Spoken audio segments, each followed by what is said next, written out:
Voici votre animateur, François Saint-Louis.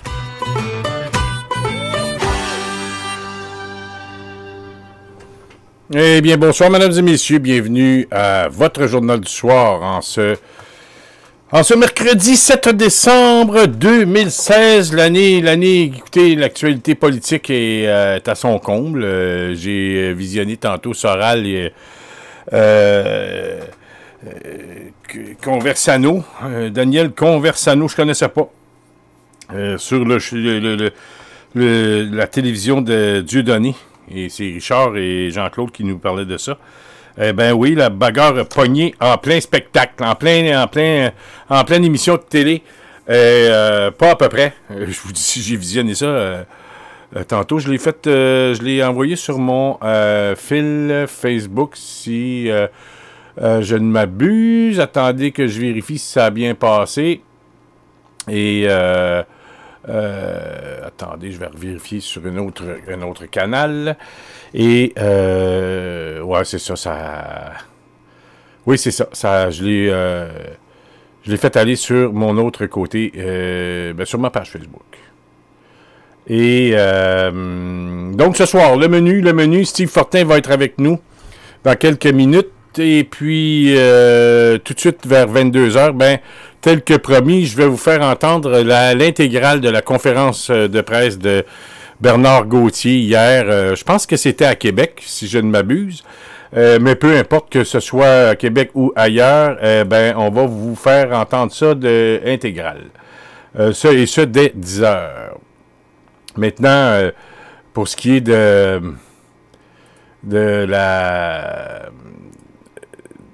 du début de la semaine, au niveau politique, on sait qu'on a eu les élections partielles qui ont pris pas mal de notre temps. Et évidemment, on interprète ça comment, ces élections-là? Eh bien, on est en droit de se demander si... en tout cas, moi, je suis en droit de me demander si on n'est pas à la même case départ, c'est-à-dire dans Arthabasca, le Parti québécois est loin derrière. Le PQ, dans la région de Montréal, est quand même bon premier. Ce qui fait en sorte que on a sensiblement le même résultat que les élections de 2014, ça on le sait, mais ça confirme une tendance lourde. Tantôt, mesdames et messieurs, là, changement d'à propos, j'ai peut-être une primeur pour vous. Et la source est à mon avis assez fiable. Très fiable même. Pas besoin de vous donner de nom. La personne, j'attendrai Steve Fortin pour vous l'annoncer. Quand Steve va arriver, je lui en parlerai en même temps que vous. Donc ceci, pour revenir à ce que je disais, on est à la case départ quand même. À la case départ on revient à la case départ au niveau du partage des circonscriptions. Et tout ça, ça indique que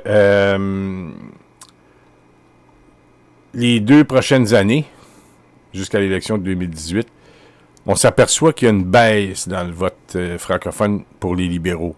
Ça, ce n'est que parfait, mais il y a comme je vous disais, c'est depuis fort longtemps, ici on dit depuis fort longtemps sur Radio Infocité, que la division, et tout le monde le sait, hein, on n'apprend rien à personne, que la division rapporte aux libéraux.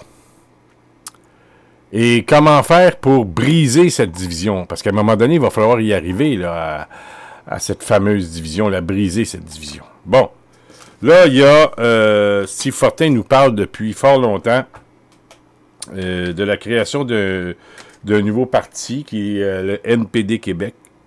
Et à ce niveau-là, les organisateurs travaillent le terrain. Et la venue de ce parti ne peut que nuire à Québec solidaire. Et ça, ben, c'est pas moi qui va chialer, qui va s'en plaindre. Mais, chose certaine, il y a un autre parti qui a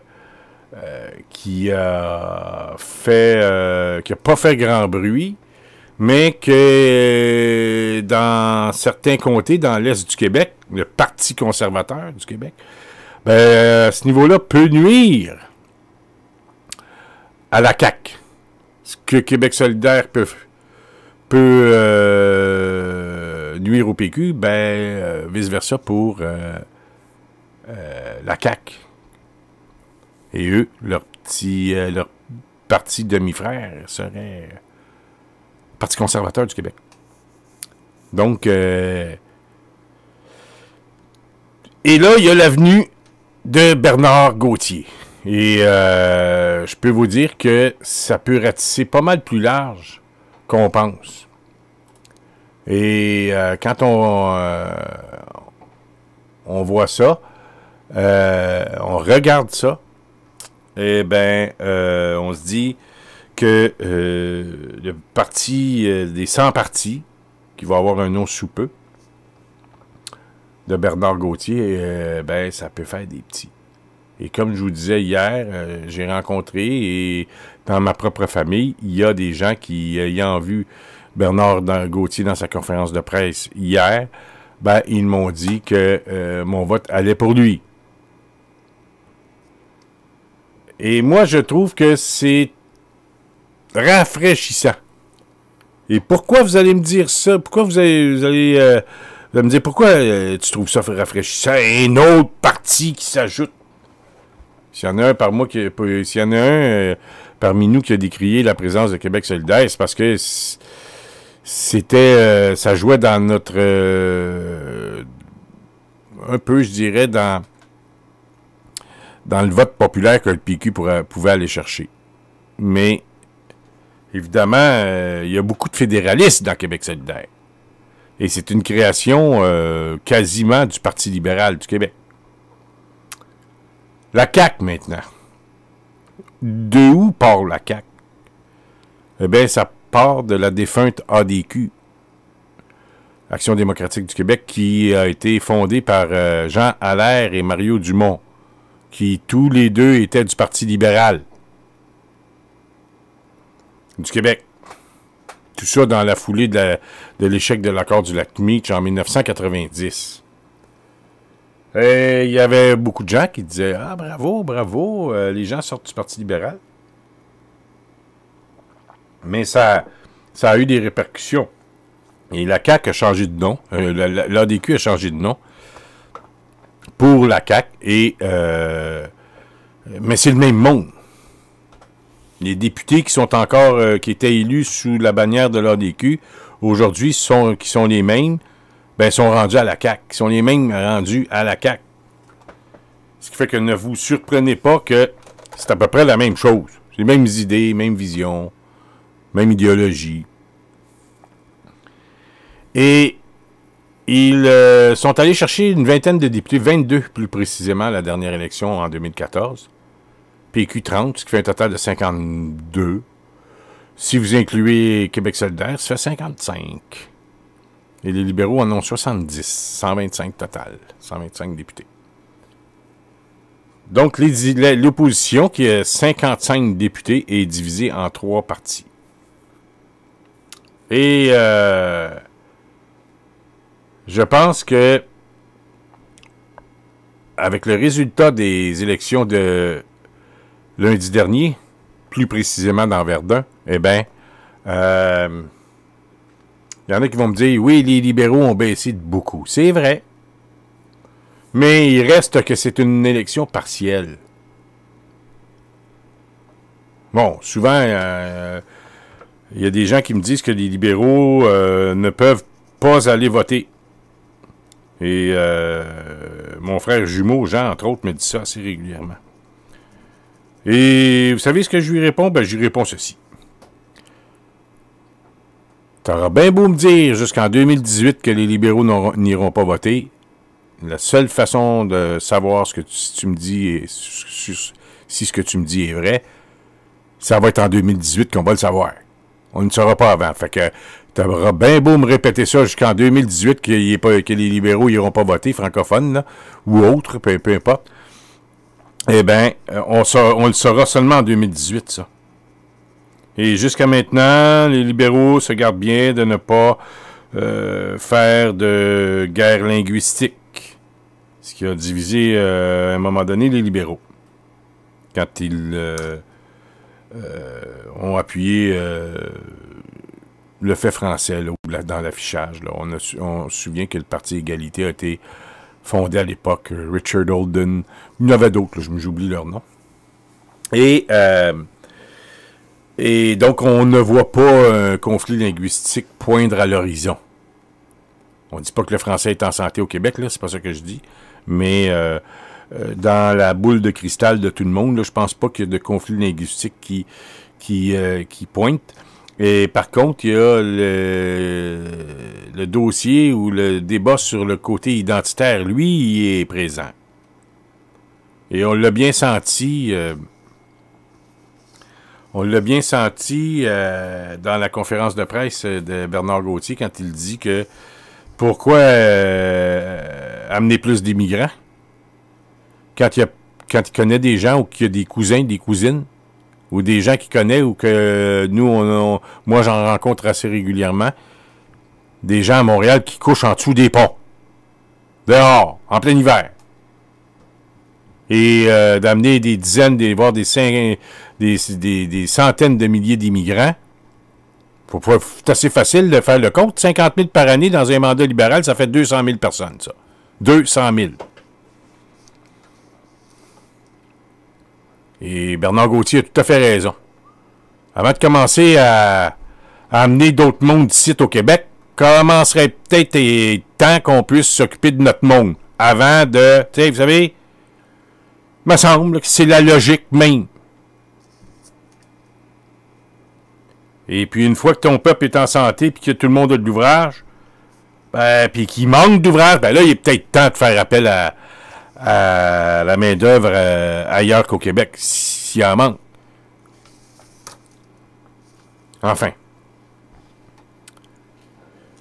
On va avoir amplement le temps d'y revenir parce que on va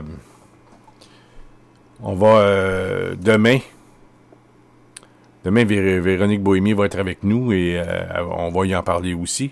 On va lui demander ses commentaires de l'élection partielle de lundi dernier. Mais elle va nous parler aussi du 375e anniversaire là, de Montréal. J'ai un clip là, à vous faire entendre concernant l'humoriste qui a été congédié de Radio-Canada, mais ça, on y reviendra demain. Ceci étant dit, quand on analyse, parce qu'il est quand même un peu tôt là, pour se faire une tête, et ça va être difficile jusqu'à temps qu'il y ait un sondage là, d'une maison sérieuse, mais aujourd'hui, attention au sondage, pas trop fiable. Ça dépend qui est-ce qui fait le sondage. Rappelez-vous, à une dizaine de journées avant l'élection partielle, la Maison Crop sortait un sondage. Et Léger a sorti un sondage à peu près 7-8 jours avant, 6-7 jours avant.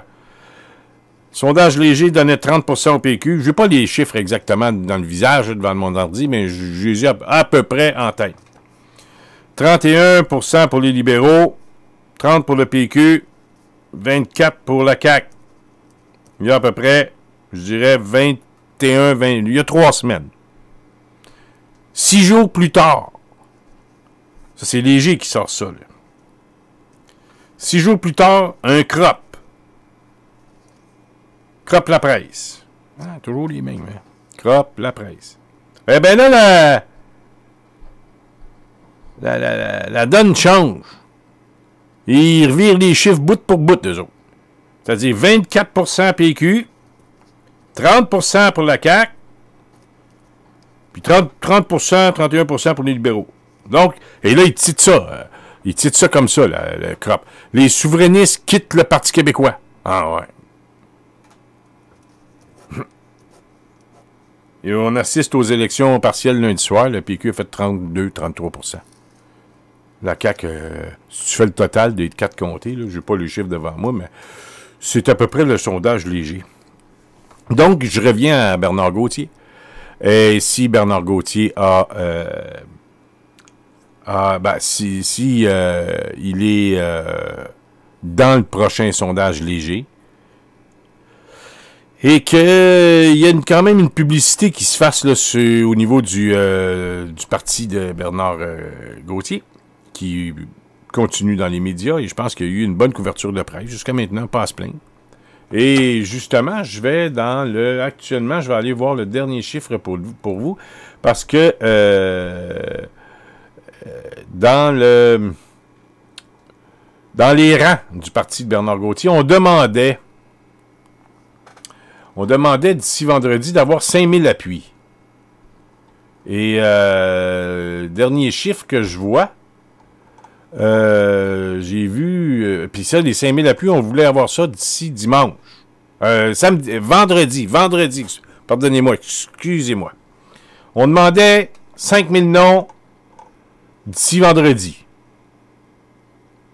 Et quand on a fait la demande hier, ça c'est hier, mesdames et messieurs, d'avoir 5000 noms d'ici vendredi, le chiffre que j'ai vu hier, lors de la demande, était de 500 personnes qui appuyaient. Ah ben, j'ai vu un chiffre aujourd'hui, ce soir, en revenant de travailler. C'était 500 hier, ben là, c'est rendu à 7000 quelques personnes. C'est, je vous dirais, assez extraordinaire comme évolution. Et je peux vous dire que j'aurais aimé ça. Au moins que radioinfocité.com augmente comme ça en une journée. Mais bon, ça n'a pas été le cas, là, mais c'est pas grave. Nous autres, le petit train va loin, on prend notre temps, puis on y va, on avance. Eh bien, j'ai vu le chiffre de 7000 quelques. C'est quand même pas mal. Et c'est pour ça que je vous disais que dans le prochain léger, ben, j'ai hâte de voir s'ils vont inclure le parti de Bernard Rambaud-Gauthier. Voir s'ils vont l'inclure dans le sondage. J'aimerais vous lire un commentaire de Claude Veilleux qui nous parle du Bloc québécois. Et quand Claude nous dit qu'il n'est jamais inutile de rappeler que ce sont les médias Radio-Canada en tête qui, dans leur acharnement à faire battre Harper aux dernières élections, ont tout fait pour détruire le Bloc québécois en le rabaissant. Ou, moi j'ajoute, en ne lui donnant pas de place médiatique. Donc, en le rabaissant, en le ridiculisant, et tout ça en prétendant que le NPD, comme choix logique, était parfait. Puis, ce sont les médias habilement tassés sur les libéraux de Justin Trudeau. Ce qui fait qu'on se ramasse au Québec avec une série de poteaux libérales travaillant contre le Québec. Une série de députés du NPD, ça c'est de mon cru, et seulement 10 députés du Bloc québécois pour nous défendre. Et Claude dit, il faut détruire, que dis-je, exterminer Radio-Canada. Et moi j'ajoute le plus possible la presse aussi. Sans dire qu'il faut éliminer des médias, des sources d'information. Mais ça, ce n'est plus des sources d'information. Ce sont des joueurs politiques, des acteurs politiques qui participent au débat et qui essaient d'influencer la population. Et ça, ce n'est pas digne d'un média, je dirais, national, payé par les contribuables. La presse, peuvent faire ce qu'ils veulent, c'est privé. Ici, à Radio Infocité, on fait ce qu'on veut, c'est privé.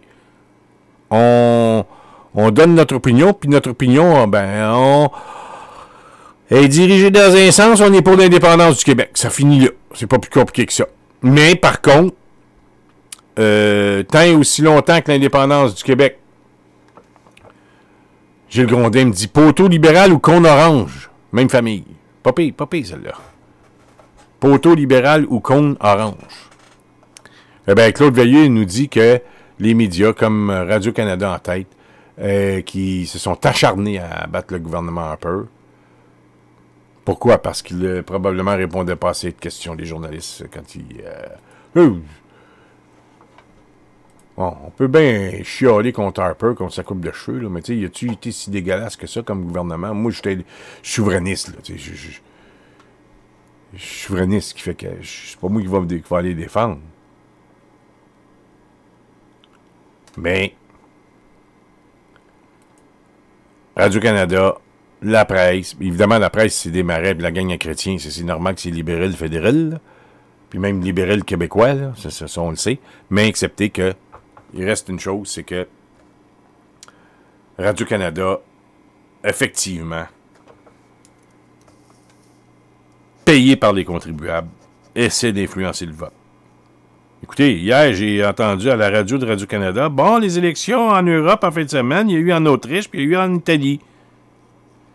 Et en Autriche, puis c'est pas moi qui le dis, là, je vous répète ce que j'ai entendu à Radio-Canada hier, lundi, il y a 2 jours. En Autriche, ça va, mais en Italie, c'est inquiétant. Ah, mais c'est quoi le problème? Es-tu là pour informer? Non. Ou pour donner ton opinion? En Autriche, ça va, mais en Italie, c'est inquiétant. Hey, c'est parce que là, on est à Radio-Canada, là, télévision d'État. Et puis, si j'étais italien, puis j'entendais ça, je me dirais, hey, au Canada, là-bas, là, c'est pas pour qui, eux autres, de venir nous dire comment ça se passe dans le pays? Chez nous? C'est un peu ça, Radio. Puis là, ici, nous autres, les Québécois, on subit ça depuis sa création. Rappelez-vous, dans la charte de Radio-Canada, point numéro 6, je pense. Si je me trompe d'un numéro ou 2, là, c'est que Radio-Canada, une des missions de Radio-Canada, c'est de faire la promotion de l'unité canadienne. Rien de moins que ça.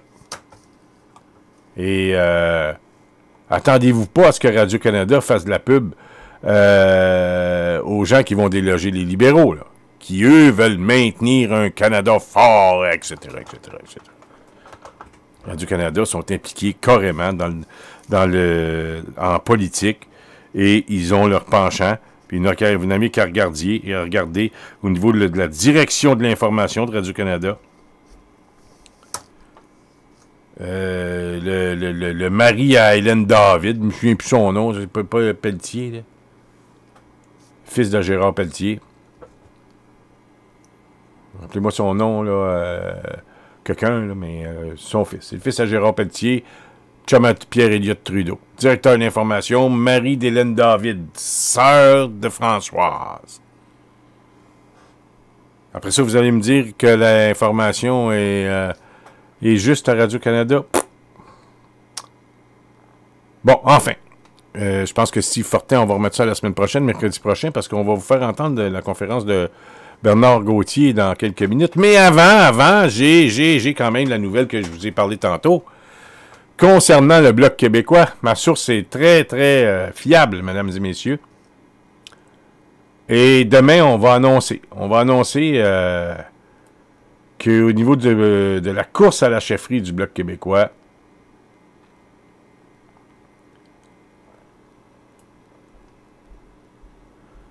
qu'il y a quelqu'un qui est en réflexion. Excusez-moi, j'ai fait une pause, je voulais m'assurer que tout est correct dans la nouvelle que je vais sortir, là. Il y a quelqu'un qui est en réflexion.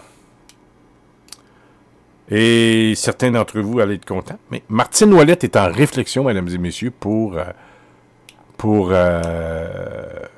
se présenter comme chef du Bloc québécois.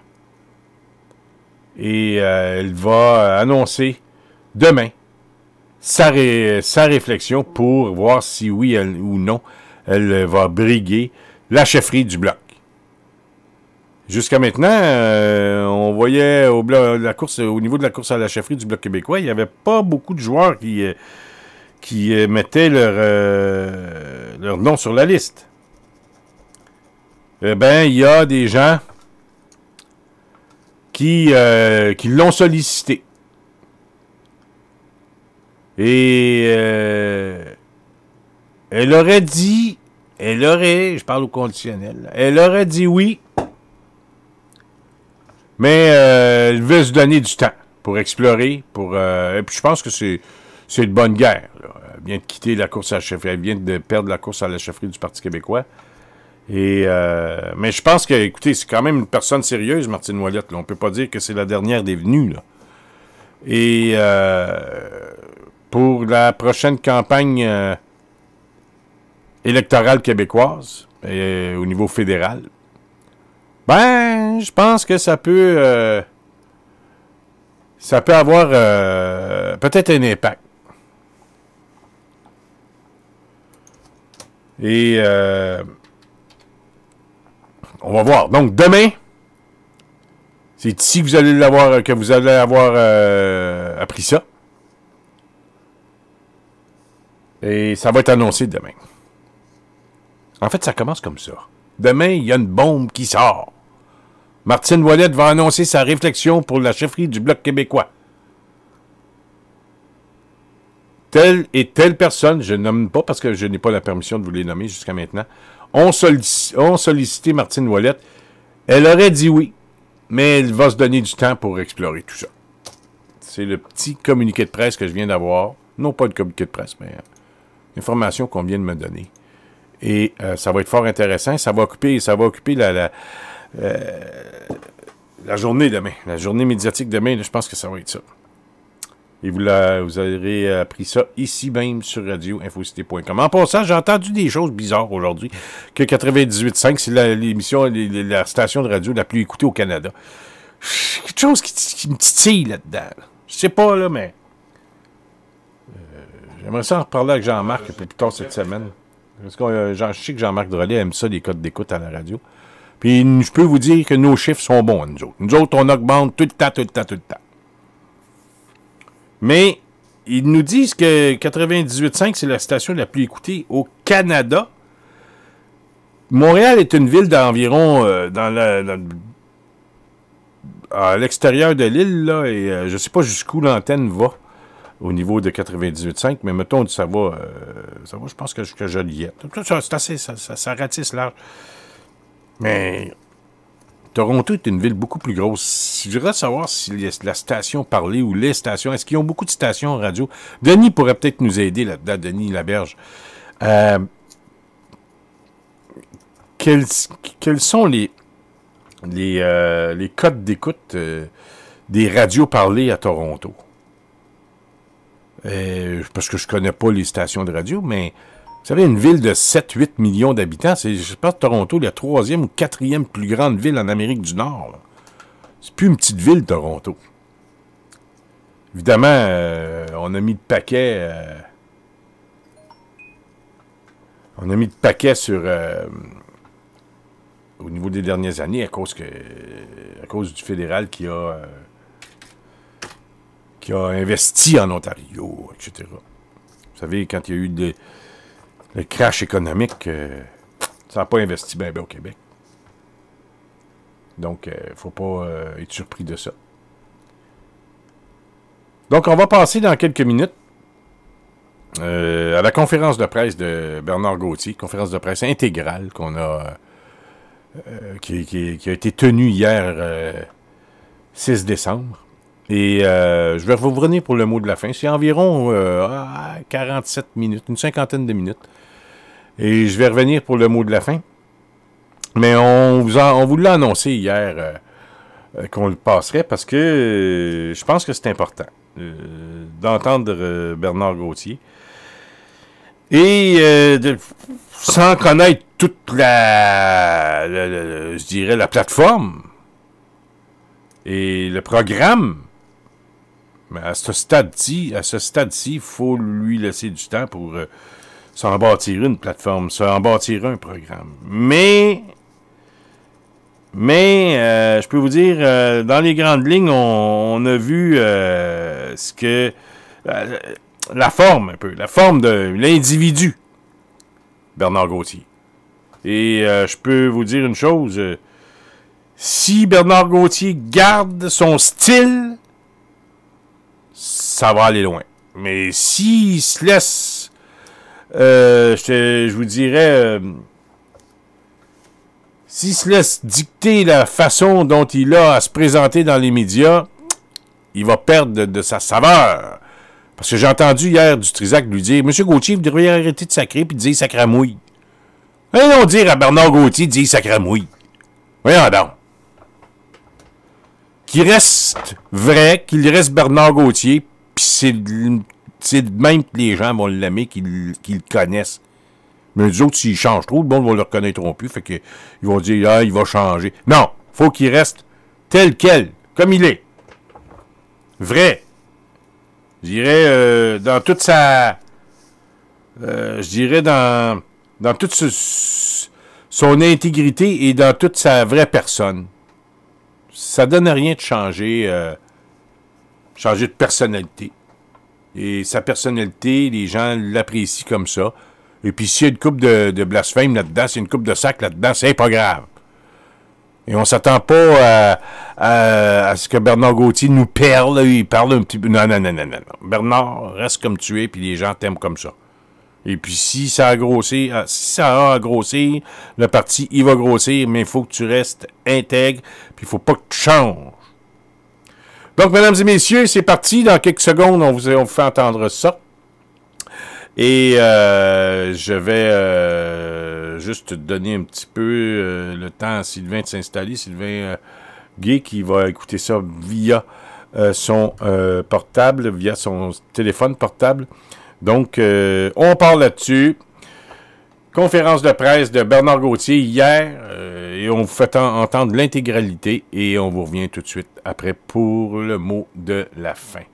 Et c'est parti. Alors, je vous inviterai peut-être à vous présenter les gens, à tout le moins ceux qui vont prendre la parole, présenter les gens qui sont avec vous. Ensuite, votre déclaration et on va prendre les questions à la suite. Comme la formule habituelle, une question, une question, puisqu'on est assez nombreux. Parfait, donc je vais m'occuper des présentations. Je m'appelle Franck Malenfant, je suis analyste programmeur et co-porte-parole du parti. À ma droite, Bernard Gauthier, représentant syndical, espace de présentation, co-porte-parole principal du parti.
Oui, c'est sûr que de la Côte-Nord. Par contre, à la longue, ça a fait boule de neige.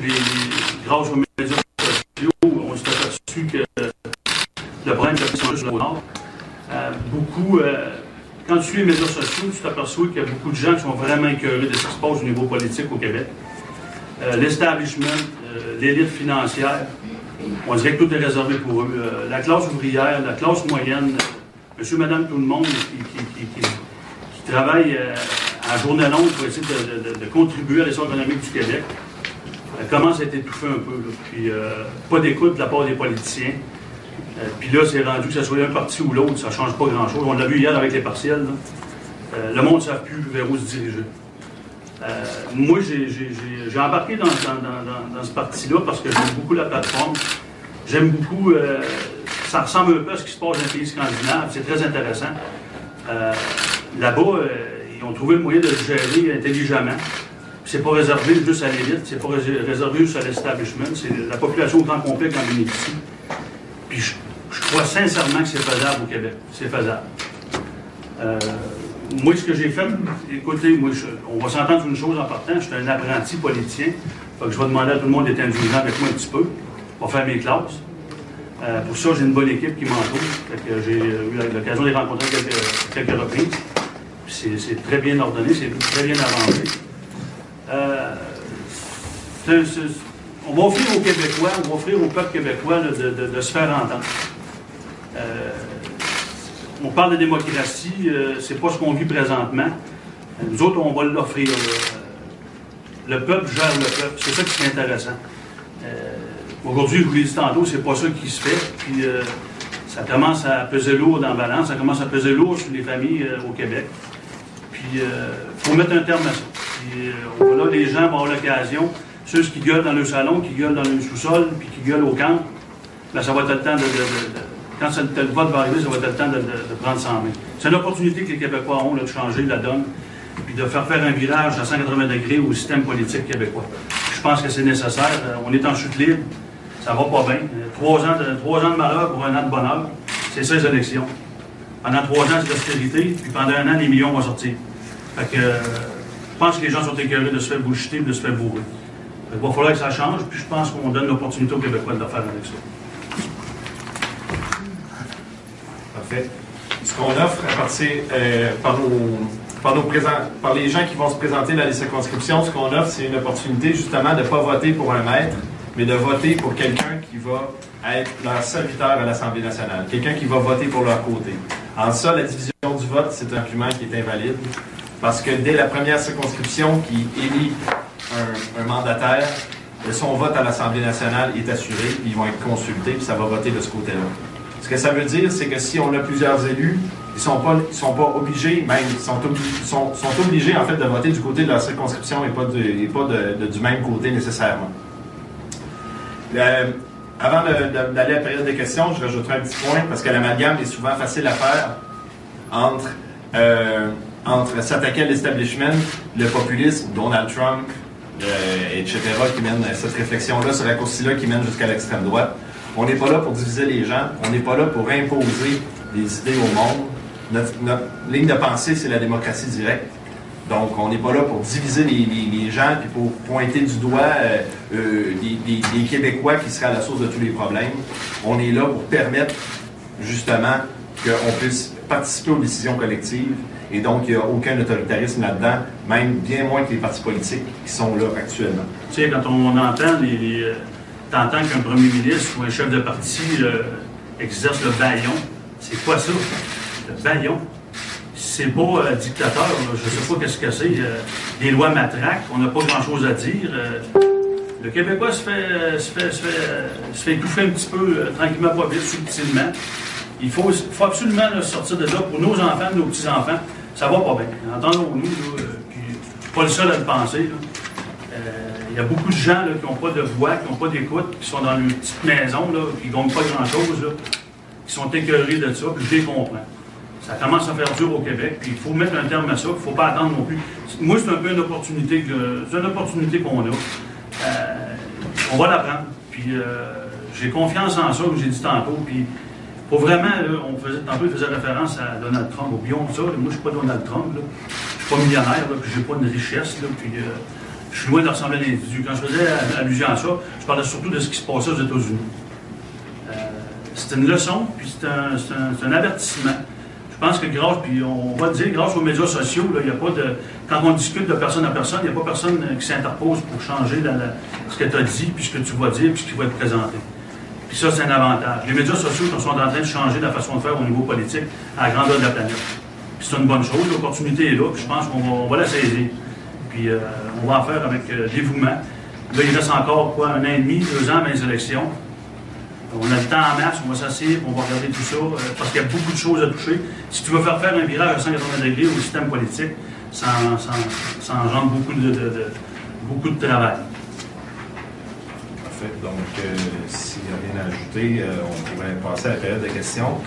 Idéalement, on aimerait commencer avec les questions qui s'adressent directement à Bernard. Et s'il y a des questions sur le parti et sur ces orientations-là, je pourrais y répondre dans un second temps. Les technicalités, on s'entend, je ne suis pas encore tout à fait au point. Notre façon de procéder, c'est qu'on prend une question en tour de rôle. Alors, c'est plus cette façon de procéder. Et c'est ce qu'on va faire. On va commencer immédiatement avec Geneviève Lajoie. Bonjour. Moi, vous dites, au début, on vous a entendu dire que vous n'êtes ni souverainiste ni fédéraliste, mais vous êtes quand même la voix du peuple. Qu'est-ce que veut le peuple sur la question constitutionnelle? À la base, personnellement, je suis un souverainiste. Moi, personnellement. Sauf comme j'ai dit, on va faire attention à ce qu'on va dire, ce qu'on va faire. Il faut vraiment regarder comment la situation de masculine présentement au niveau de ce questionnement-là. Moi, personnellement, encore une fois, parce qu'il faut s'entendre, je ne suis pas un sauvage, je ne suis pas un héros. Je suis juste la grande gueule qui va être la porte-parole de la population. Ça, c'est bien important de le préciser. Ce qui concerne ça, moi, à mon point de vue, le Québec est vraiment magané. Il est brisé, le Québec. On a intérêt à le réparer, puis en même temps, convaincre tout le monde du bien fondé de ce qu'on dit, puis du réalisme de ce qu'on dit, puis ça rend que les bottines suivent les babines aussi. Ça, avant d'arriver, puis de dire, ben là, on va séparer, on ne séparera pas.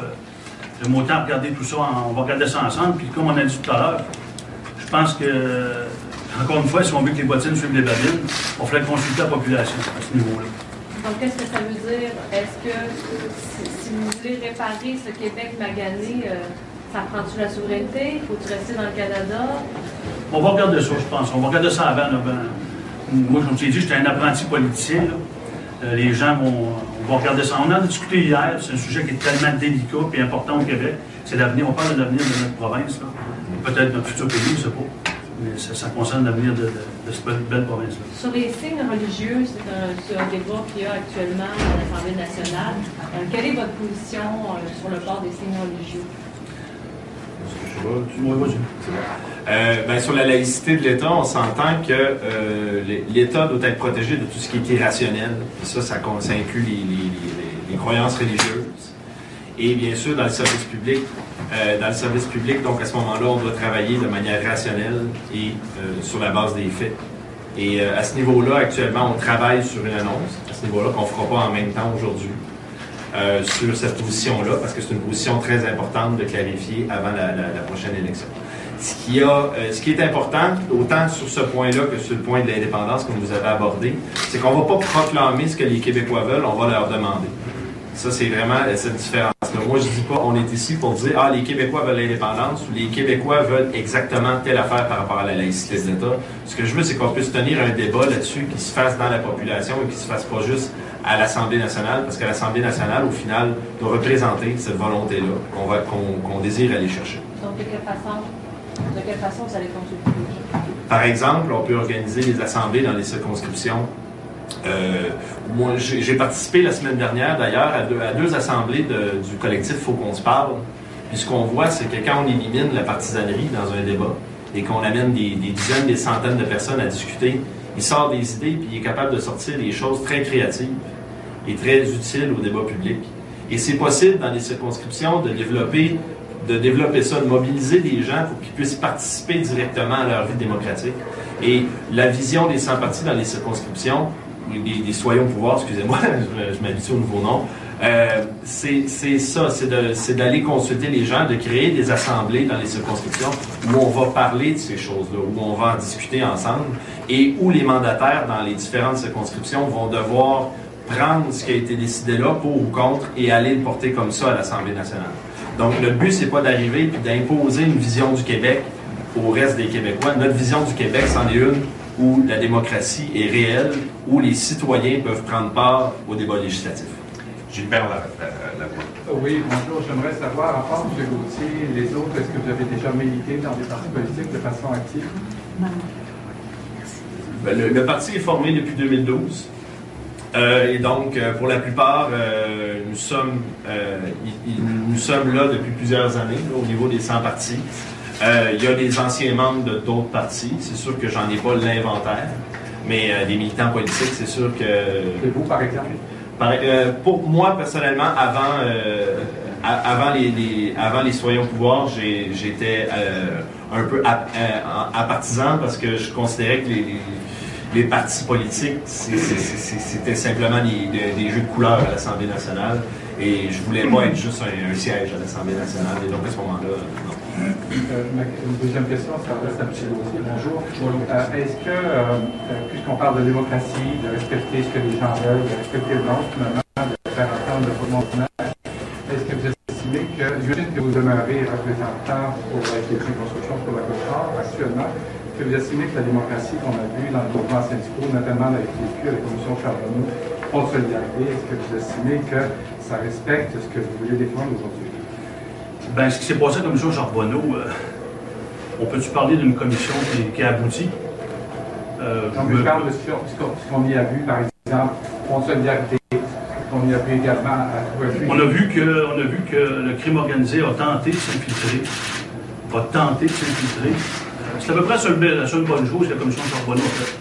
C'est de permettre d'intervenir, parce qu'il y a plein du monde qui n'était pas au courant de ce qui se passait là-dedans, y compris moi, au niveau du Fonds de solidarité. Moi, je m'occupais surtout du mouvement syndical, au niveau du respect des membres. Mais le Fonds de solidarité est un joyau au Québec, un méchant beau joyau, propre, qui appartient aux travailleurs.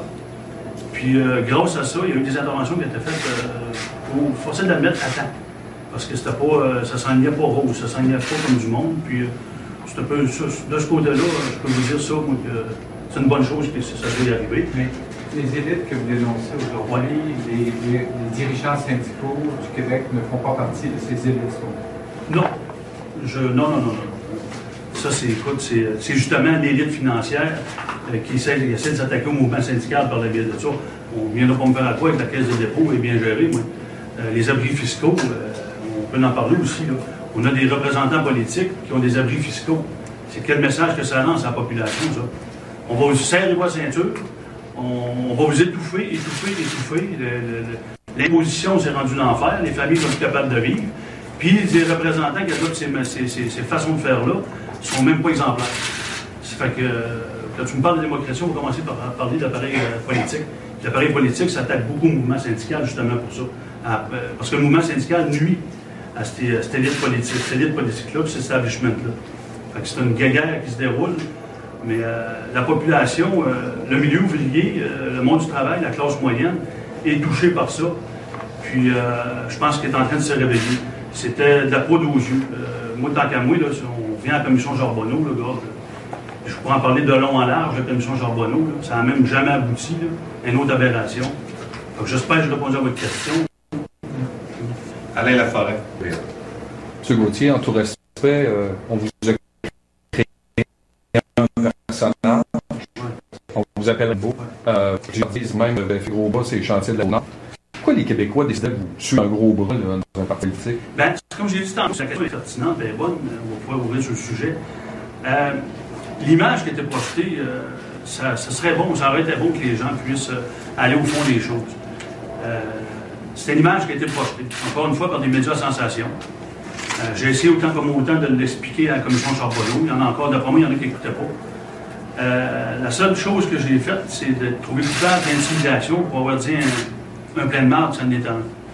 Puis ça, tant qu'à moi, il n'y a pas eu de claque à la gueule, pas eu de menace de mort, puis rien de ça. C'est regrettable que des gens continuent à projeter cette image. Moi, on dirait que c'est une folklore. Hein, ça fait du bien, ça fait plaisir à certains médias, mais la réalité, c'est pas ça. Il y a des gens qui me font confiance, puis il y a des gens qui ont compris. Ça enlève, c'est pas tout le monde, mais ça, avec le temps, on va être capable de finir par aboutir avec ça. C'est juste le temps qui va régler le problème, j'imagine, parce que quand même, je le dirais, si tu as décidé de ne pas m'aimer, les gars, ben, il y a une chose, pardon. Tu n'es pas obligé de m'aimer, tu n'es pas obligé de venir souper avec moi. Le fondement de tout ça, puis ce qu'on veut faire, puis ce qu'on veut, c'est on veut donner l'opportunité aux Québécois de se faire entendre, de se faire respecter, puis de ramener ça à l'endroit. Je le répète encore, tu n'es pas obligé de venir souper avec moi. C'est ce qu'on a l'intention de faire et qui est important. Donc, vous l'avez dit, les médias sociaux sont une source là, de grogne. De grogne, oui. Vous voulez parler d'Assemblée constituante, tout ça, que je ne rentrerai pas trop dans les technicalités, mais c'est un peu ce que Québec solidaire propose. Actuellement, dans l'éventail politique, vous trouvez qu'il n'y a personne qui peut répondre à vos attentes? Non. Même Québec solidaire? Même Québec solidaire. De toute façon, historiquement, vous avez qu'à aller fouiller dans les archives, de tout le monde en parle, puis Françoise David, ça revient sur le même. Ça fait que c'est pas mais vous êtes pas obligé, donc vous voulez faire de la politique absolument, là. Vous voulez pas. Non, c'est pas le parti politique, c'est vous qui voulez vous mettre à l'avant-scène, ça vous me dites. On m'a demandé de le faire, puis honnêtement, tu regardes ce qui se passe au niveau politique aujourd'hui, puis tantôt une question qui a été posée sur la laïcité, c'est sûr que là, ça semble ambigu. Ce que je veux pas, puis ce qu'on veut pas, c'est ressembler aux autres partis. Tu te chottes à gauche, tu te chottes à droite. Puis, à un moment donné, on va prendre position, on va prendre position, parce que le Québécois, c'est ça qu'il veut. Il est tanné, d'entendre des couleuvres. Il est tanné de voir les couleuvres se promener à travers des pattes, puis, ben là, si ça tend par là, on va dire ça, ça tend par là, on va dire ça. Et on a un besoin criant de retrouver ou redonner l'identité au Québec. Puis ça, il va falloir que ça passe par... des choses claires, nettes et précises. Encore, je reviens, je peux ouvrir aussi là-dessus, c'est les Premières Nations.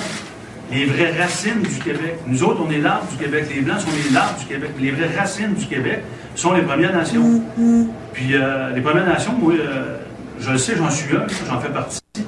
Dans les 20-30 derniers, je te dirais, depuis que le monde est monde, les gouvernements tendent à se débarrasser des Premières Nations. Tu te redevances ici, tu te redevances là, puis il n'y a rien, il n'y a pas de structure, il n'y a pas de...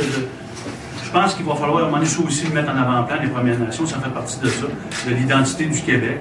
Puis on va avoir besoin des autres tantôt, c'est sûr et certain, les Premières Nations. Puis il parle aussi de leur autonomie.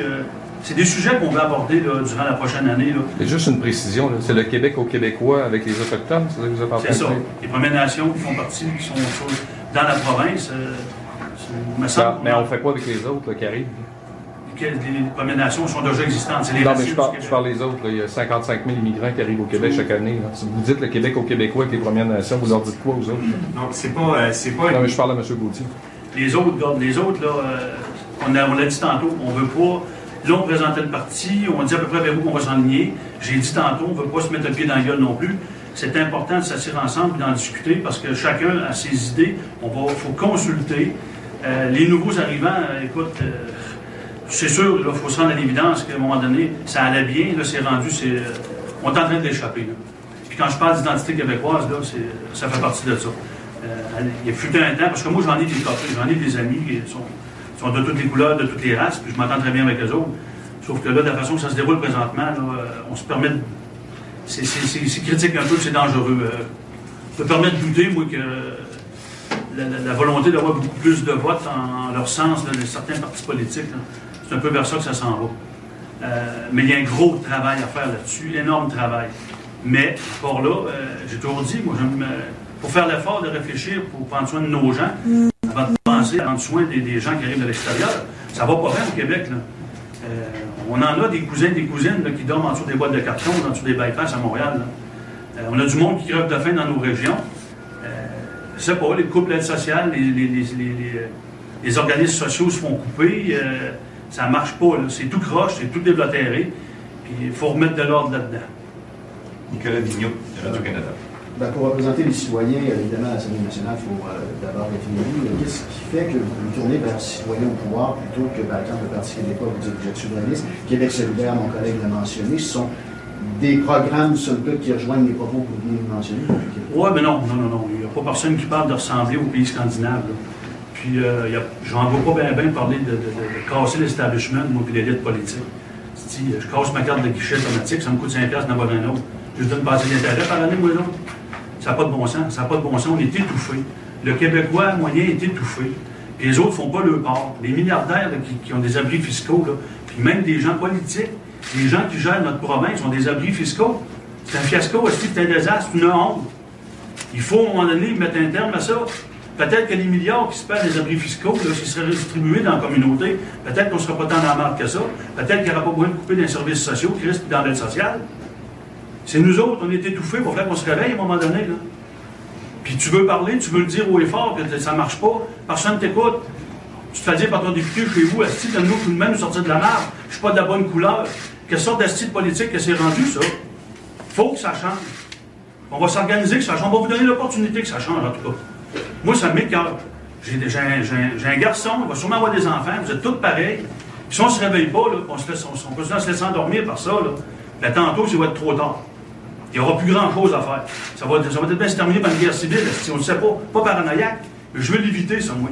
On a une belle province, on est dans un endroit démocratique, supposément. Mais là, c'est plus ça, là. Tout au plus riche, et rien au plus pauvre, il faut que ça arrête, ça.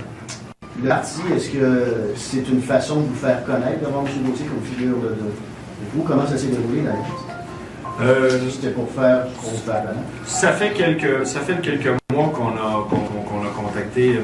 Gauthier la première fois parce que nous, ce qu'on s'est intéressé au départ, c'est sa prise de position par rapport à sa région. La première raison pour qu'on l'avait contacté, c'est ça. Bien entendu, c'est un personnage public et je ne ferai pas semblant que c'est difficile d'avoir autant de caméras devant soi qu'on n'a pas des personnages publics. Je suis très honnête par rapport à ça. Au départ, ce qui est le plus important, c'est qu'on sentait, quand on entendait Bernard parler dans les médias, que ça rejoignait notre message, que ça rejoignait cet esprit-là qu'on a de parler au nom de sa circonscription, puis de pas mettre la ligne de parti entre l'intérêt des citoyens et le vote à l'Assemblée nationale. C'est d'abord pour ça qu'on a contacté Bernard. En fait, je trouve ça unique. C'est une opportunité unique qu'on a de redonner la parole au peuple, le pouvoir au peuple. C'est impossible qu'on puisse pas faire de l'argent avec ça pour notre peuple. Là, c'est tous les mêmes qui ont l'argent, comme j'ai dit tantôt, puis ça n'a aucun bon sens. Puis c'est pas parti en s'améliorant. On est en chute libre, là, comme je vous l'ai dit tantôt. Pendant 3 ans, d'abord, le Parti québécois, dans les 20 dernières années, il a pris le pouvoir 2 fois, je pense, puis c'était de la stimulation. Il ne s'est rien passé, c'est tout haut du pareil au même. Québec solidaire, bien, il s'occupe de Montréal. Il ne s'occupe pas du reste du Québec. Moi, je n'ai jamais vu chez nous. Il faut penser au Québécois normal, le Québécois moyen. Je ne dis pas qu'on n'est pas normal, là. Vous n'êtes pas normal, mais le Québécois moyen, là, il n'est plus entendu, puis il n'y a plus d'estime à dire. La vie partielle, hier, le taux de participation, c'est désolant. Peut-être que le pourcentage qui manque, là, c'est du monde qui sont écœurés. Peut-être qu'ils vont sortir à un moment donné pour les exprimer, s'il y a quelqu'un quelque part, parce que moi, je ne veux pas de cravate, puis je fais des fautes d'orthographe. Je n'ai pas d'université, je ne suis pas un avocat, je ne suis pas un médecin, mais je suis un contribuable et un père de famille. Puis, je le sais que je suis en train de me faire l'amour par en arrière sans autorisation. Puis ça, il faut que ça change. C'est une belle rose. Bonjour, M. Gauthier. Bonjour. Vous avez dit sur les nouveaux arrivants, on est en train de l'échapper. Est-ce qu'on doit réduire l'immigration de façon importante? Il faut faire ça autrement. Il faut faire ça intelligemment. Là, ça n'a plus d'allure. Là, l'autre à Ottawa, là, qui fait rentrer ça depuis 150, 300 000, puis à 3 semaines, il monte. J'ai rien contre ça. J'ai rien contre ça. Mais il faut le faire intelligemment. Là, ça n'a plus de style de sens. C'est pour ça que je portais à penser que c'est fait pour avoir des votes. Puis je ne suis pas le seul à penser ça, là.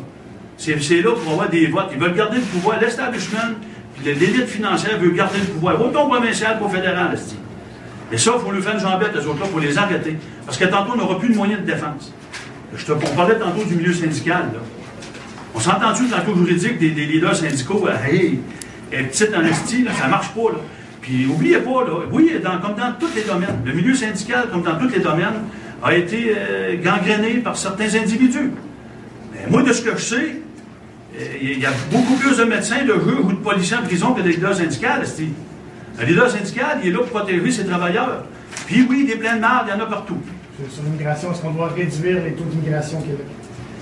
Si on doit, écoute, moi, je n'ai pas les chiffres en avant de moi, j'ai rien de ça. Écoute, on va regarder, on va prendre le temps de regarder ça. Puis ce que j'allais dire tantôt, ce que j'aime bien, c'est que je décide de rien, je n'imposerai rien, puis je ne mettrai pas de baillon sur la gueule à personne. Puis c'est ça qui est trippant, c'est de penser qu'un jour, on va pouvoir se gouverner nous autres mêmes. Je peux pas croire qu'une population va se revirer contre elle parce qu'elle a pris une décision, esti. Mais ça va être la meilleure décision pour tout le monde. Puis c'est important ce que Frank disait tantôt. Les régions, il ne faut pas les oublier non plus. Saguenay, Gaspésie, Côte-Nord, un peu partout autour de Montréal et de Québec. On dirait que tout est centralisé aujourd'hui.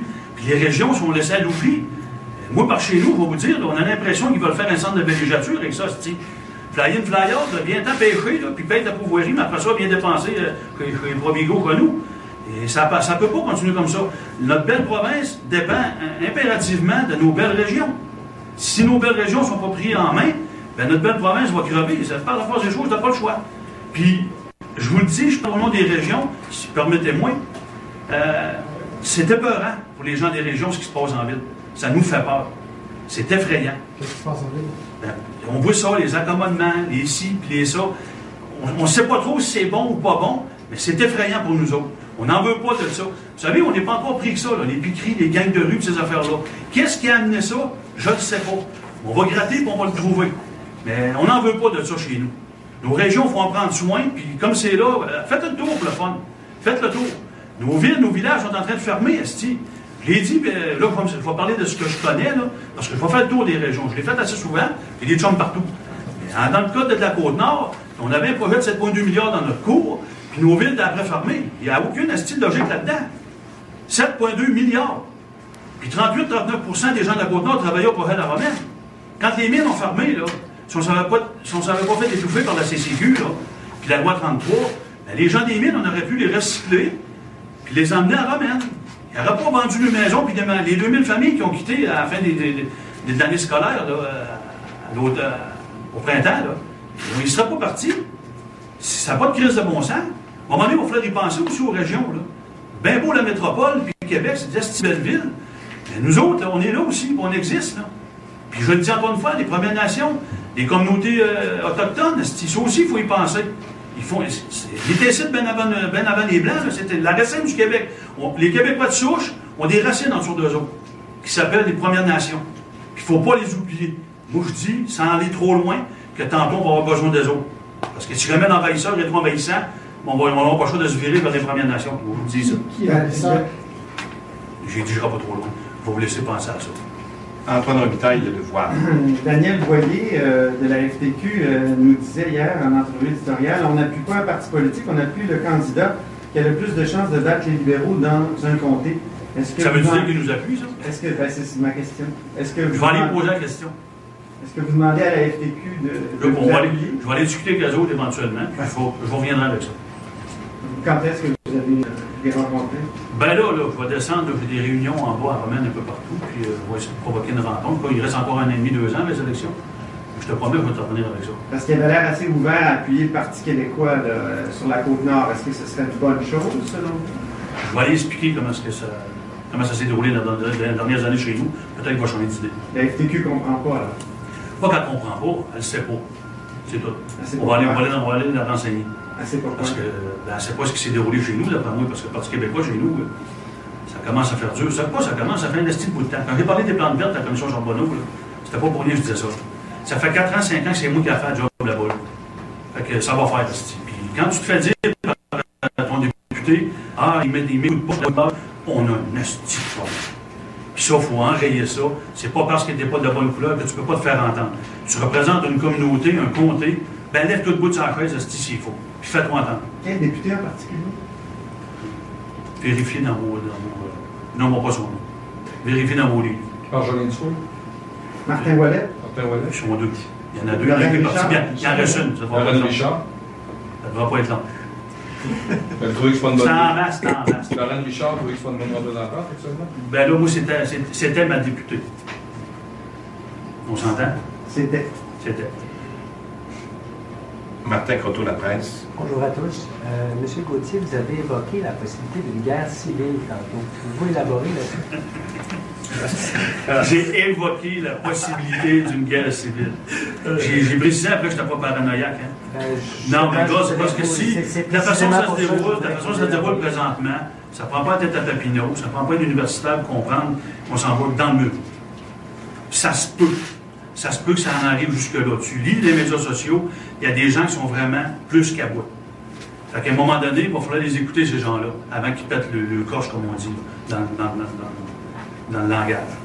Qu'est-ce qui rend ces gens-là tellement en colère? Ben, comme j'ai dit tantôt, tu te fais dire par les médias que ton leader politique cache de l'argent dans les abris fiscaux, mais qui te serre la ceinture. Il adopte l'austérité. On va couper des services sociaux. Je me semble que ça prend pas... ça vient crissant à un moment donné. C'est pour ça que des fois, je sac plus que d'autres choix. Moi aussi, je me mets à penser à ça, puis je paye, puis je paye, puis je paye, puis je paye, puis lui, ben, ça va bien. Il n'en mange pas de sans nom, eux autres, esti. Le monde qui creve de faim, les autres, ils en mangent du sans nom. Ça ne veut pas toujours dire que c'est bon, là. Mais sans contre Christ. Un millionnaire ne peut pas comprendre les misères d'un pauvre. Ça, il ne peut pas le comprendre. Est-ce que votre sortie, vous évoquez vous utilisez des mots comme guerre civile, j'entends, vous avez beaucoup... Veux-tu que je retire le mot guerre civile? Non, je conflit très important. ma question, c'est ça. Mais est-ce que votre sortie risque d'inciter des gens à la violence? Là, rien qu'à laisser le Parti libéral aller, de la violence, tu vas en voir tantôt, ça va pas long d'abonner. Ça n'a pas de sens. Ça n'a aucun sens, ce style. Je ne sais pas comment je pourrais bien dire ça pour pas que tu penses que j'incite le monde à la violence. J'incite pas le monde à la violence. On fait ça, on sort nous autres là, puis on part un nouveau parti, ben, on sort ce parti-là de l'ombre, justement pour éviter ça peut-être. Donner la chance au peuple de sortir et de s'exprimer. Parce que là, il ne peut pas s'exprimer. Si tu veux t'exprimer, ben, pas plus que 11, dis-moi ce que tu veux, puis mets pas de pied sur la sphère. C'est intelligent, ça. Va exercer ton droit fondamental de grève, mais prends ton temps, t'as 2 secondes, j'ai une loi spéciale ici. Les pompiers, les policiers, les cols bleus, puis tout le monde. C'est eux autres qui font vivre le Québec, puis c'est eux autres qui se font étouffer, puis qui se font faire ma gueule.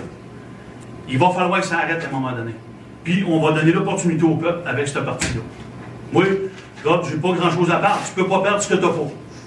Puis dans la situation qu'on est présentement, ça commence à faire royalement dur. Fait que le Québécois, il va falloir qu'on ose à un moment donné. Sortir de nos cartes, nos salons, comme je disais tantôt, il y a un gros pourcentage de gens qui ne vont pas voter. Il y a des gens qui votent la CAQ, qui votent Québec solidaire ou Québécois parce qu'ils n'ont plus le choix. Pas le choix, c'est les 4 plus populaires, c'est toujours plus d'argent, c'est qui se promènent partout, qui se font aller bretelles. Mais on n'aboutit jamais. Je suis écœuré d'être écœuré, je pense qu'il y a beaucoup de Québécois qui sont écœurés d'être écœurés. Je ne sais pas si je réponds à la question. Jocelyne Richer. Oui, bonjour. J'ai 2 questions. La première, il y a une échéance importante, qui est octobre 2018, élection générale. Quel est votre objectif en termes de nombre de candidats présentés à ce moment-là? La question est très bonne, encore une fois. Là, quand je parle, moi, nous autres, on n'a pas le choix. On est tout petit encore, on débute. Puis par le biais des médias sociaux, on a quand même beaucoup de répondants. Quand on a sorti de l'éventualité que je pouvais me lancer en politique, encore une fois, c'est pas pour moi. Là. Moi, je suis un petit cul du peuple, puis je suis rien de plus que ça. J'ai juste été médiatisé, puis je vais essayer de porter la bonne parole.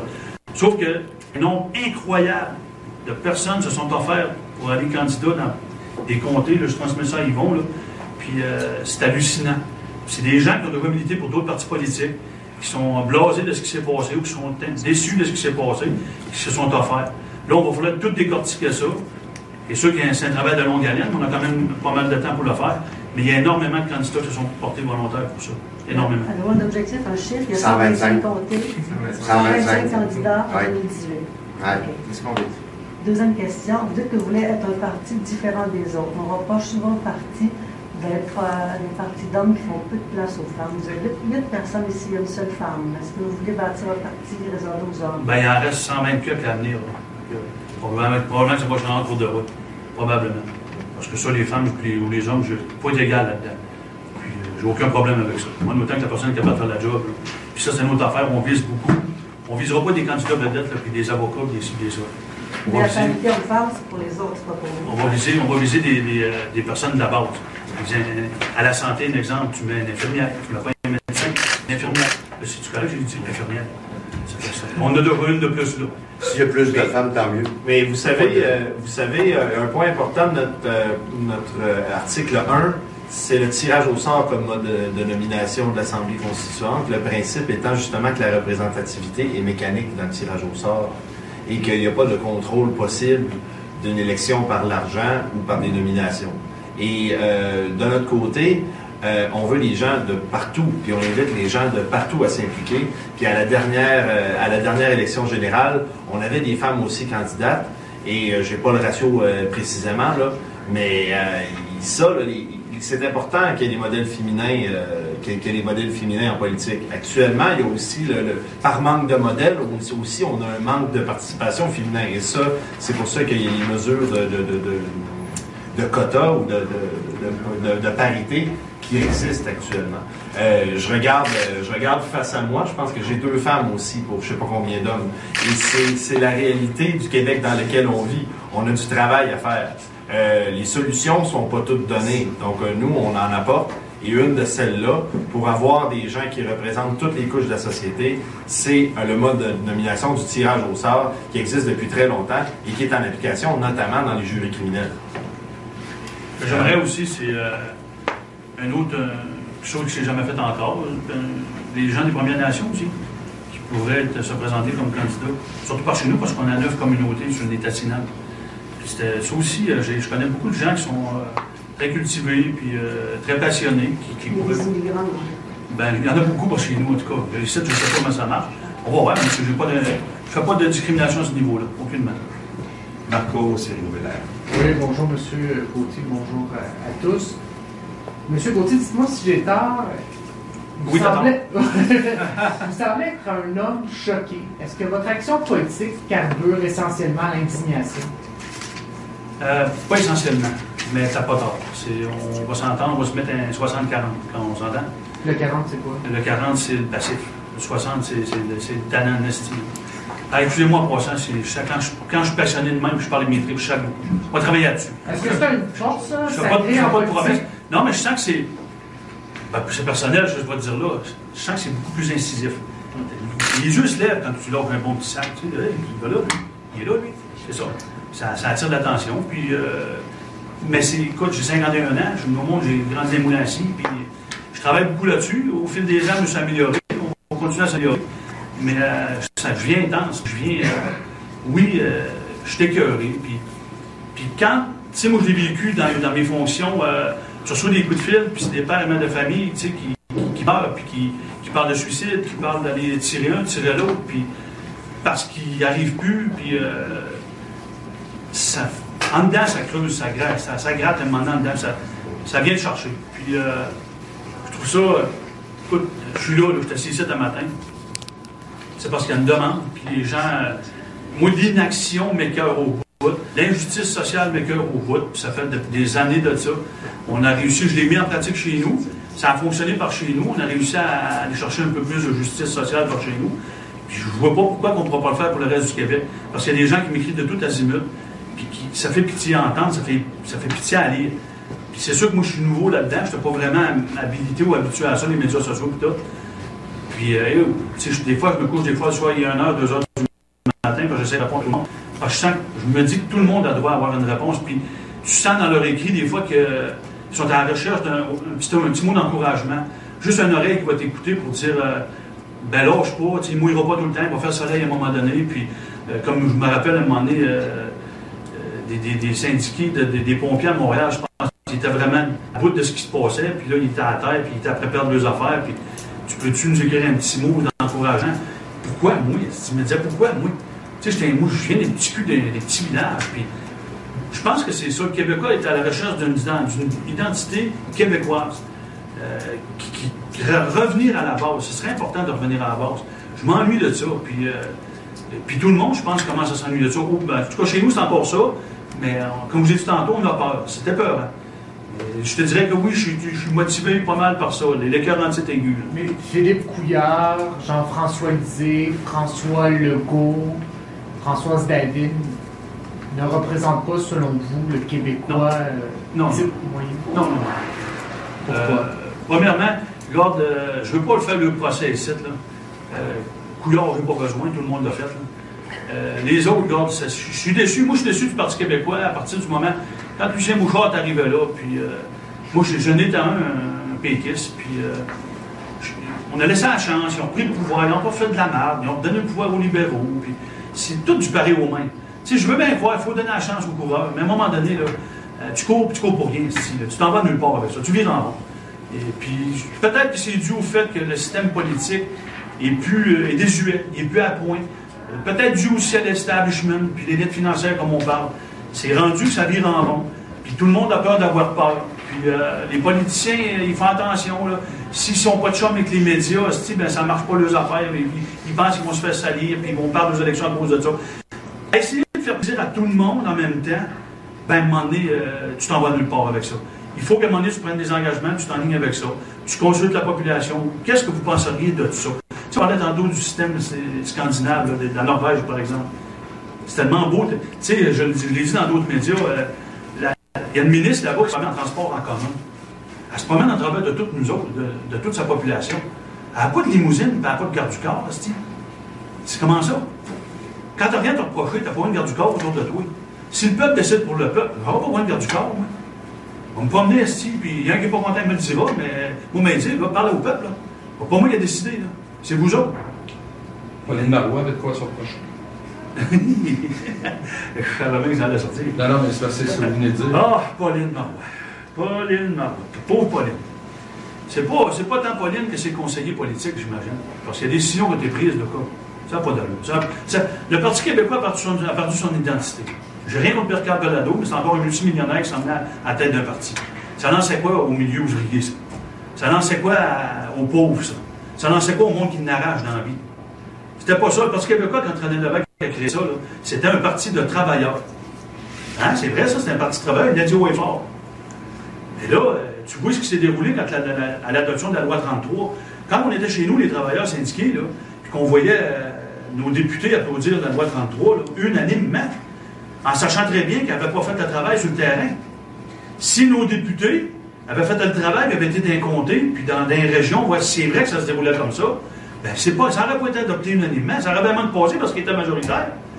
Mais si au moins il aurait fait le travail, ils nous ont laissé tomber. Le Parti québécois a laissé tomber le travailleur. Il l'a laissé tomber. Pourquoi? Pour qui? Je ne le sais pas. Mais on s'en doute. Et comment expliquez-vous que les grandes centrales syndicales, malgré tout ça, aient appelé à voter pour le Parti québécois? Parce qu'il était mal pris, il n'avait pas d'autre parti. C'est juste ça. Là, il y en a un nouveau. Là. Puis nous autres, on parle de laisser ça dans les mains du peuple. Ça fait 50 ans que ça aurait dû se faire. Ça ne s'est pas fait. On s'est fait endoctriner, ça me fait passer dans le temps que dans nos villages, là, quand il y a des élections municipales. Là, le marchand général, il envoyait 7-8 caisses de bière, tu vas aller donner ça au Soulon dans le village, tu vas lui dire quand même 2 chums, vous votez. On n'est plus là. On n'est plus là. Ça ne peut pas continuer comme ça, ça n'a pas de sens. On s'en va directement dans le mur. Par cohérence, les syndicats devraient appeler à voter pour votre formation politique. Ben écoute, je ne peux pas appeler. C'est eux autres, ils ont juste à nous rencontrer puis nous demander vers où on s'en va. Le milieu du travail, il faut le redorer un peu, il faut ramener ça un peu. Parce que l'ouvrier est étouffé, là. Puis les mouvements syndicaux, encore une fois, sont étouffés. C'est comme n'importe quoi, je l'ai dit tantôt. S'il y en a qui font les imbéciles, ben, il y a toujours moyen de trouver moyen de moyenner.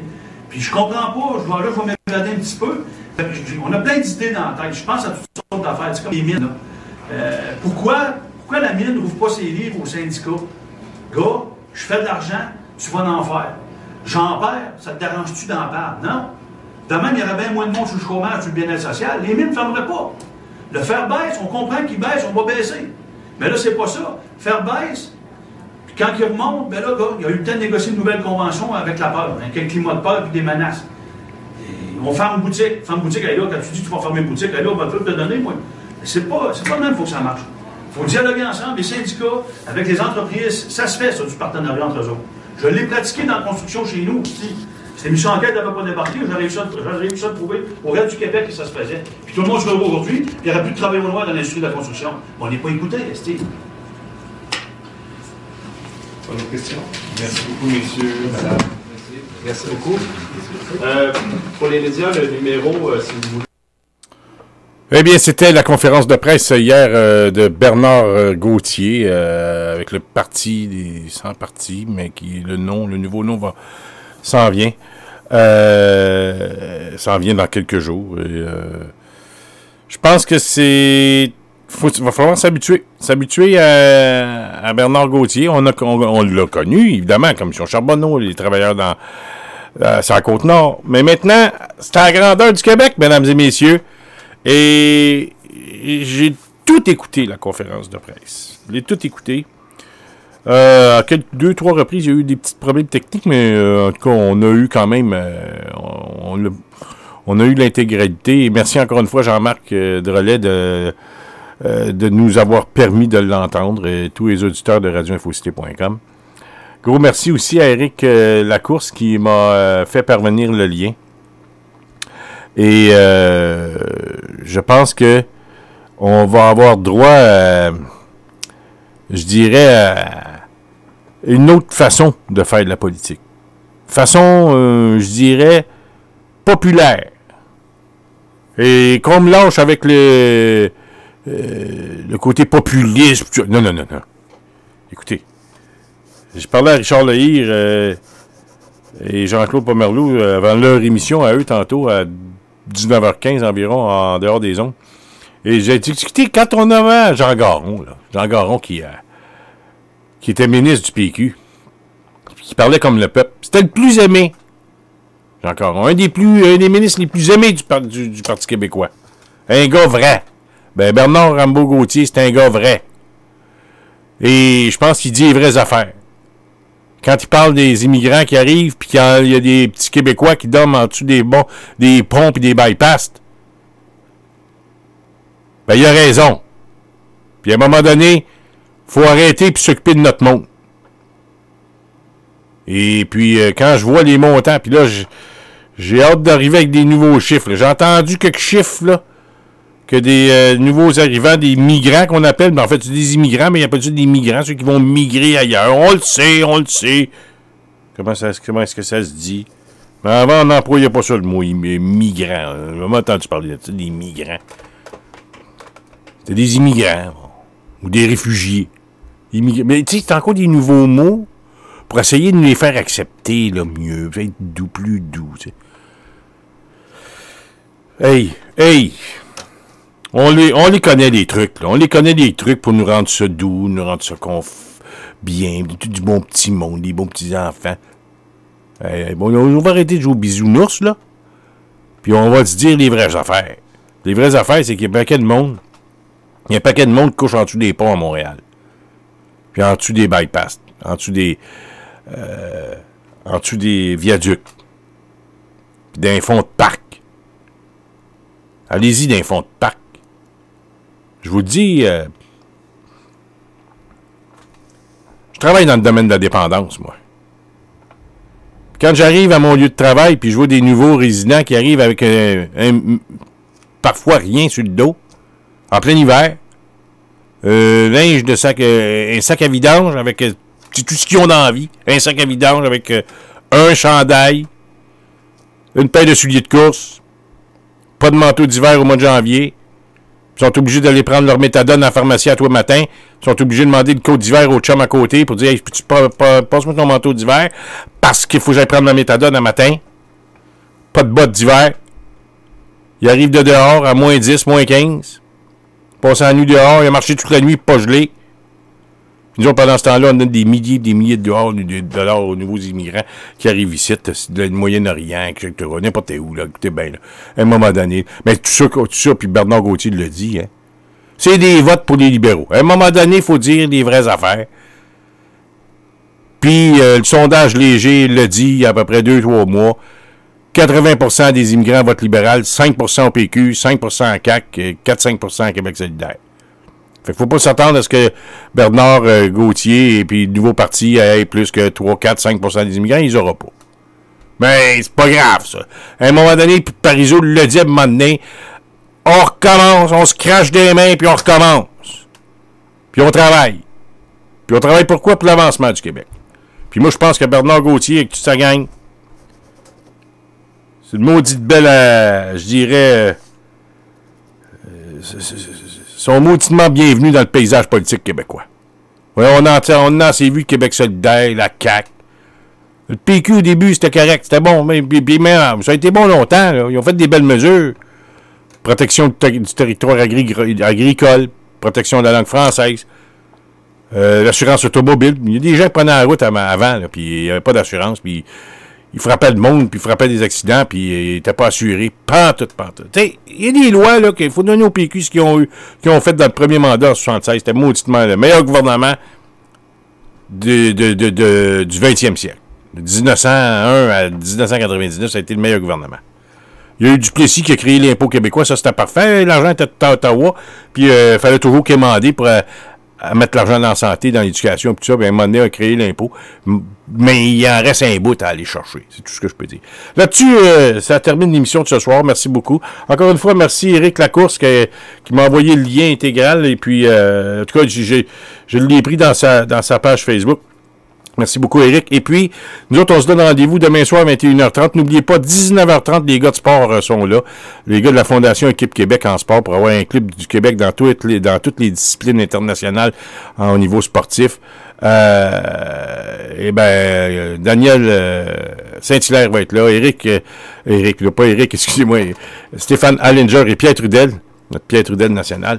Fait que demain soir, 19h30, moi, je vais être là à 9h30, en compagnie de Véronique Bohémier et, suivi de Denis Laberge. Puis, à un moment donné, je sais pas, on va peut-être avoir Bernard Gauthier à un moment donné. Si c'est pas cette semaine, ça va être la semaine prochaine, mais craignez rien. Il va venir nous jaser un petit brin parce qu'il va faire le tour du Québec, puis je trouve ça important. C'est une nouvelle voix qu'il faut arrêter de donner la voix tout le temps les mêmes qui ont la voix dans les médias. Ici, sur radioinfocité.com, on va lui donner la parole parce que il y en a trop qui l'ont eu longtemps, mais absolument pour rien. Salut tout le monde, à demain, ciao! C'était le Journal du Soir sur radioinfocité.com avec François Saint-Louis. Pour tout commentaire, nous vous invitons à nous écrire info@radioinfocité.com.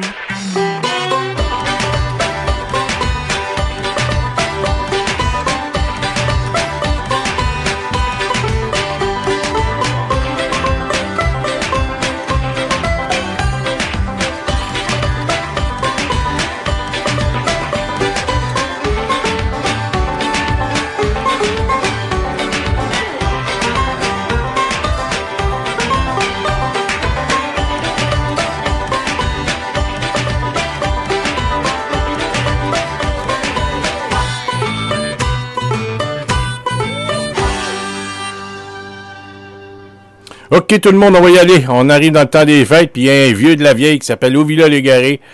Et puis Adelaï, il nous chante ça, la bastringue. On va se tremper, on commence à être un peu dans le temps des fêtes. On est le 7, dans même pas 20 jours, on va être passé... Dans 20 jours, on va être passé...